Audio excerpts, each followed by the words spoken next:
अगर आपको फैशन और ग्लैमर की दुनिया पसंद है या आप फैशन स्टाइलिंग इनमें थोड़ा सा भी इंटरेस्ट रखते हो तो आपने इस लेजेंडरी कंपनी का नाम तो जरूर सुना होगा। लुई वुइटन फैशन इंडस्ट्री का वो नाम है जो अपने हाई एंड और लग्जरियस प्रोडक्ट से दुनिया भर में आज अपनी एक अलग पहचान बनाई है।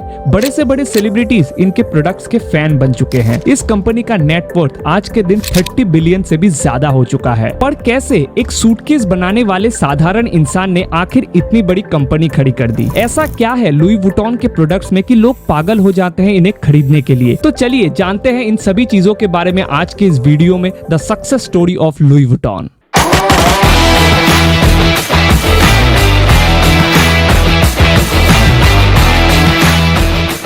इस कंपनी की कहानी की शुरुआत होती है 4 अगस्त साल 1821 ईस्टर्न फ्रांस के आंचाई में रहने वाले एक बच्चे से जिसका नाम था लुई वुइटन। बचपन से ही वुइटन और उसके फैमिली को काफी सारे फाइनेंशियल हार्डशिप्स का सामना करना पड़ा था। 10 साल की उम्र में ही लुई ने अपने माँ को खो दिया, जिसके बाद उसके पिता जेवियर वुइटन ने दूसरी शादी की, पर अपने सौतेली माँ के एक्सट्रीम एब्यूसिव बिहेवियर के कारण 14 साल के लुई ने अपने होम टाउन जूरा को हमेशा के लिए छोड़कर पेरिस जाने का फैसला लिया। पेरिस पहुंचने के बाद लुई ने वहां के लोकल क्राफ्ट्समैन के अंडर काम करना शुरू किया। ऑल्दो उसे इन सब काम के काफी कम पैसे मिलते थे, पर स्ट्रगल के इस स्पैन में लुई ने मेटल, लेदर, रॉक, फैब्रिक और वुड जैसे मटेरियल्स के साथ बड़े ही अच्छे से काम करना सीख लिया था। कुछ ही सालों में लुई एक फेमस बॉक्स मेकर मॉन्स्योर मैरिशल के वर्कशॉप में काम करने लगा। ये वर्कशॉप देखते ही देखते काफी जल्दी फेमस होने लगा था, क्योंकि उस समय पेरिस में बॉक्सेस की डिमांड काफी स्पॉन्टेनियसली बढ़ रही थी। इस डिमांड के बढ़ने का मेजर रीजन ये था कि उस समय 1830s के दौरान फ्रांस के ट्रांसपोर्टेशन में नई नई रेलवेज इंट्रोड्यूस हुई थी, जिसके चलते इस ट्रांसपोर्ट इंडस्ट्री को सपोर्ट करने के लिए बैग्स और पैकिंग स्टफ्स के मार्केट में दिन ब दिन डिमांड बढ़ती ही जा रही थी। और उस वक्त फ्रांस में लुई के बनाए हुए बॉक्सेस अपने यूनिक डिजाइन्स की वजह से लोगों के बीच में काफी पॉपुलर भी होने लगे थे।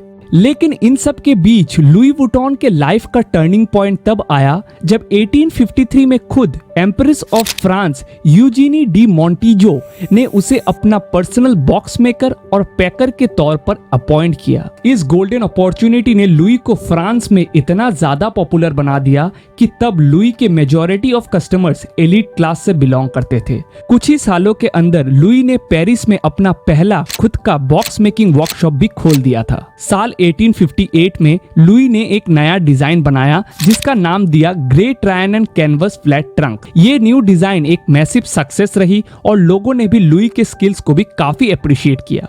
सब कुछ सही चल रहा था, लेकिन 19 जुलाई 1870 में फ्रांस और जर्मन्स के बीच में अचानक से वॉर शुरू हो जाती है, जिस वॉर को आज हम सब फ्रैंको प्रूशियन वॉर के नाम से भी जानते हैं। इस वॉर के दौरान फ्रांस के ज्यादातर लोग अपने घरों को छोड़कर रिफ्यूजीज कैंप में जाकर रहने लगे और उन्हीं लोगों की तरह लुई और उसके फैमिली को भी महीनों भर इन शेल्टर्स कैंप में रहना पड़ा, इस उम्मीद पे कि ये वॉर जल्द से जल्द खत्म हो जाएगी। आखिरकार 10 मई 1871 को ये जंग खत्म हुई, लेकिन इन एक साल की वॉर ने फ्रांस को तबाह कर दिया था, जिसमें लुई का घर और वर्कशॉप दोनों ही पूरी तरह से बर्बाद हो चुके थे। इस हादसे ने लुई को अंदर से तोड़ दिया था, उसके कई सालों की मेहनत को भी बर्बाद कर दिया था। पर वो कहते हैं ना, जो इंसान कभी हार नहीं मानता, भगवान भी उसे कभी हराना नहीं जानता। लुई ने इन सब के बाद भी हार नहीं मानी और अपने बिजनेस को फिर से जीरो से स्टार्ट किया। अपने हार्डवर्क और डेडिकेशन की मदद से लुई ने कुछ ही महीनों के अंदर रियूस क्राइव फ्रांस में अपना एक नया शॉप खोला।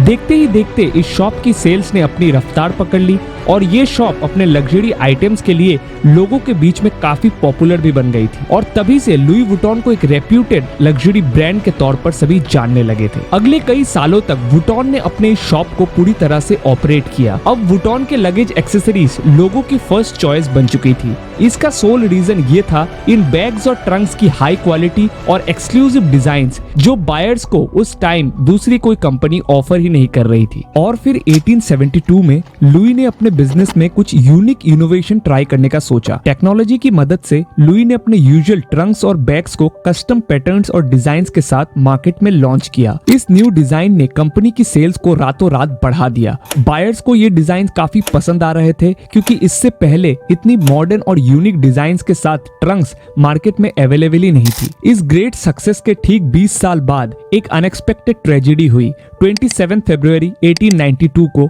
ब्रेन कैंसर के चलते लुई वुइटन की डेथ हो जाती है, जिसके बाद उनके बेटे जॉर्ज वुइटन ने इस बिजनेस को संभाला। जॉर्ज वुइटन भी अपने पिता की तरह काफी क्रिएटिव और इनोवेटिव इंसान थे। इवन आज जो फेमस एलवी मोनोग्राम हमें लुई वुइटन के हर एक प्रोडक्ट्स में दिखता है, वो मोनोग्राम इनिशियली जॉर्ज वुइटन द्वारा ही डिजाइन किया गया था। इसके साथ ही जॉर्ज वुइटन ने पहली बार एलवी के प्रोडक्ट्स को फ्रांस से निकालकर इंटरनेशनल मार्केट तक लेकर गए। इसी तरह से जॉर्ज ने इस बिजनेस को एक्सपांड किया और वो काफी सक्सेसफुल भी रहे। पर 1936 में 79 इयर्स की एज में उनकी भी डेथ हो जाती है, जिसके बाद उनके बेटे गैस्टन वुइटन ने अपने इस फैमिली बिजनेस को टेक ओवर किया। बिजनेस काफी अच्छा चल रहा था, पर समय के साथ साथ धीरे धीरे मार्केट में लगेज एक्सेसरीज की डिमांड गिरने लगी थी, जिससे गैस्टन वुइटन को बिजनेस में काफी लॉस उठाना पड़ रहा था। बट गैस्टन के 5 बेटों ने मिलकर इस लॉस को जल्द ही रिकवर कर लिया bye mostly targeting the Asian market. कुछ ही सालों में एलवी की सेल्स $20 मिलियन से स्ट्रेट $260 मिलियन तक पहुंच गई थी। इस इमेंस सक्सेस के कुछ ही सालों बाद एलवी में एक शैंपेन और कॉग्नेक प्रोड्यूसर मोएट हेनेसी के साथ मर्ज होने का फैसला लिया। But now there was a new problem. Gaston Vuitton के बड़े बेटे हेनरी वुइटन को मोएट हेनेसी के प्रेसिडेंट एलन शेवलियर के साथ काफी सारे डिफरेंसेस ऑफ ओपिनियन होने लगे थे। इसीलिए हेनरी वुइटन ने एक प्रॉपर्टी डेवलपर बर्नार्ड अर्नोल्ड से इस बारे में सपोर्ट मांगा। But it turned out that Bernard के अपने ही इंटेंशंस कुछ और थे। उसने सीक्रेटली LVBMH में 43% कंट्रोलिंग इंटरेस्ट भी खरीद लिया था।